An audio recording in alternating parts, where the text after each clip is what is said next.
Welcome back, everyone, to 1 Million Minds. How are you doing, Balaji? Doing great, Rajni. Nice to see you.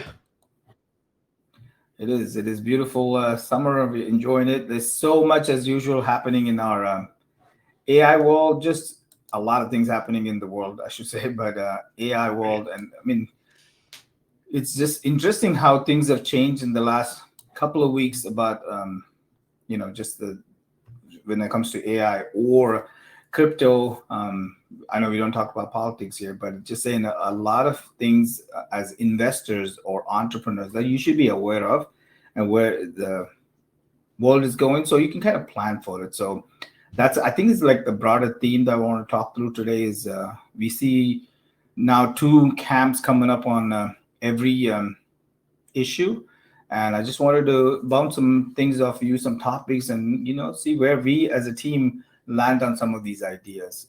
So saying that, I want to talk about the AI chip. I know they're very expensive, right? And that a lot of VCs now still have some are on two sides of it right now. Companies like Nvidia thriving. We've talked about it. The more their pipelines are full for a whole year, and the more margins they make, not just Nvidia, right? Any business, the more margins you have, then competitors will come in. So you do have a first mover's advantage for a few years, but then if there's such high margin, such high demand, other competitors are going to come in and erode the margins a little bit.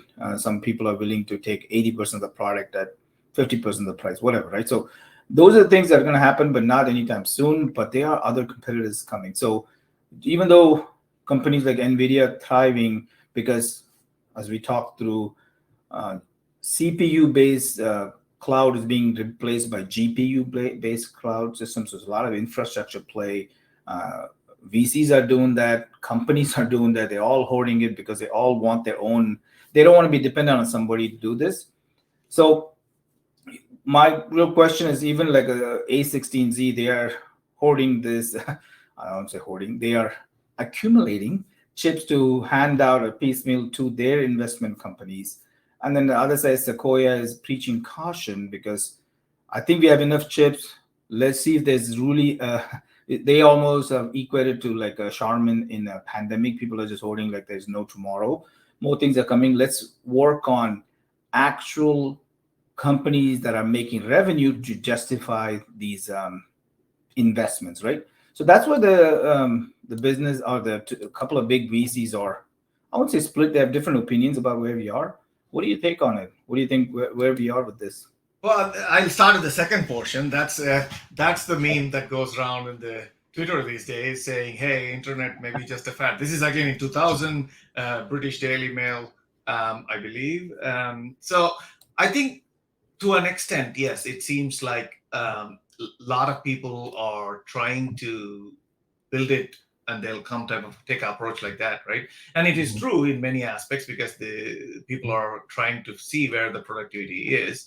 I'll go back to the first one. I think the scarcity, and I see technically, I think this is going to evolve out where Nvidia definitely has the first mover advantage, and you have everybody else developing their own custom um, processor. They call it NPU or XPU or Amazon, Intel. All of these guys are still working on it, right? So I think as the competition comes in there, I think the build out becomes much more easier and cost effective, giving access to everybody to build on it. But now the VCs have access to the funds and they're getting these GPUs to allocate to their own investments or firms, right? That they are incubating. That seems to make sense because they want to get the early mover advantage there, right? And whoever has the GPU has the first mover right now because of scarcity. Yes, they definitely have developed a GPU bank for startups. I think anything a pitch that used to have well, not even a year ago, Web3 or crypto was the hottest thing, but now everything and everybody companies an AI company. So it's interesting though. So I like that. I mean, these are not cheap, right? These are like 10,000, 40,000, 50,000 chips. So it's not like a PC that you buy and within 3 months they completely go out of Right. style, right? So you have a brand new chip came in. So what Nvidia is doing and other companies who are manufacturing, they're building some lock-ins because Chip is just one piece of it. Right? There's a software that has to be layered, that has to be on top of it to be able to build applications on top. So it's not like tomorrow I can just throw the chip away and a competitor's chip I can put there, because now you need a software that's optimizing the competitor's chip. So I feel like these are have a little bit more life or longevity compared to like regular CPU that has become more of a commodity. I'm talking about short term, right? Long term, who knows? Everything is going to be more of a commodity. But if you are an investor, now you're telling the companies, hey, you're going to spend a lot of money on your GPU and the electricity behind it, along with the investment, or even without cash, I can give you that as an investment. If you come to us, you don't have to worry about waiting on it. It's a unique angle. I feel like it actually could work, but does it? Are we overdoing it? So I think that's where your meme made a lot of sense. Is there's one side which didn't think internet was even going to be a thing in the dial-up age, but as we just look back in our past, we can see that when we had the dial-up modem, you and I have used it. Yeah. We never Yeah. even thought about video. Right? Images took forever to render on the screen. At that point, we like, why are people spending so much money laying these infrastructure, cables, and everything when nobody's barely using it? It was like 5% was getting used. Correct. But nobody could project it's gonna help like a YouTube or a Facebook. Everything was so. If you didn't have that, none of these apps would have been built. So I feel like, yes, as an investor, I'll be very scared about the money I've invested.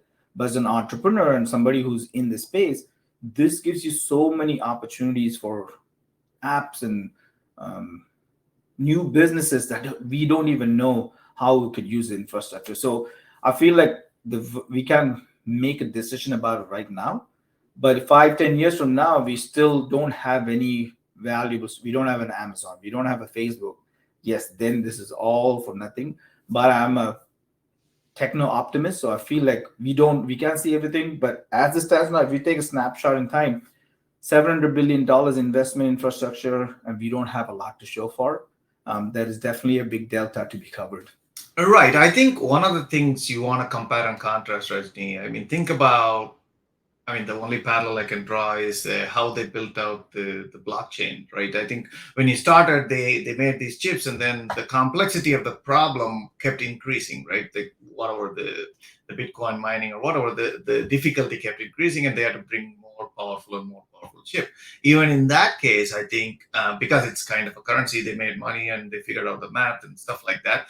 But if you bring it back to the GPUs and NPUs of the thing that they are producing, my question is, are these complexities going to grow? Yes, there's some aspect of we want to tackle some difficult problems that we never had the opportunity. But I think there is a sweet spot where there's a lot of these problems that is in between the CPU and the very high-end GPU that is going to materialize. That's where it makes sense as an investment, because you want it for a long. You put the infrastructure in place and let people come in and stitch these solutions with the existing infrastructure while we do this next generation of complex computing or whatever that is needed to get to wherever we want to get to. We don't know what that is, sci-fi stuff, right?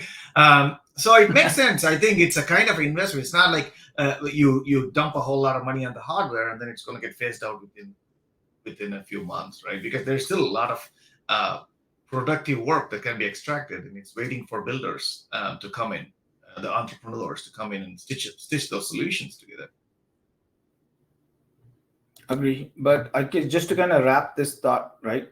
So I think right now, the biggest company making any money in this space, I mean, you can say Facebook is also technically an AI company, but at this point, but it's not using LLM. So that's really, they have their own thing for media and ad placement. That's where it is. But at the end of the day, at this point, if the numbers are accurate, we need about $600 billion increase in revenue because of even the top 7 companies and other companies that have invested so much in the space.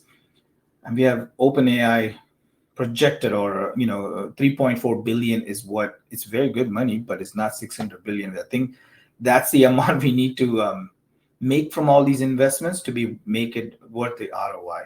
So we're not there yet, but a lot of people are using it. For example, Microsoft LinkedIn study, they found that a lot of people are using their teams, their co-pilots, but most folks are just mooching off of free chatbots. So there's a lot of open AI at Google. Even my son was using Gemini for a write-up he had this summer. But for us to see some serious impact to the bottom line, we have to check back in a year or two, because if we can keep investing at this clip and we do not have any value add or game-changing company or startups or ideas that come out of it, we're in trouble, right? So because entire S&P 500 has been propped up by AI investment at this point. Go ahead.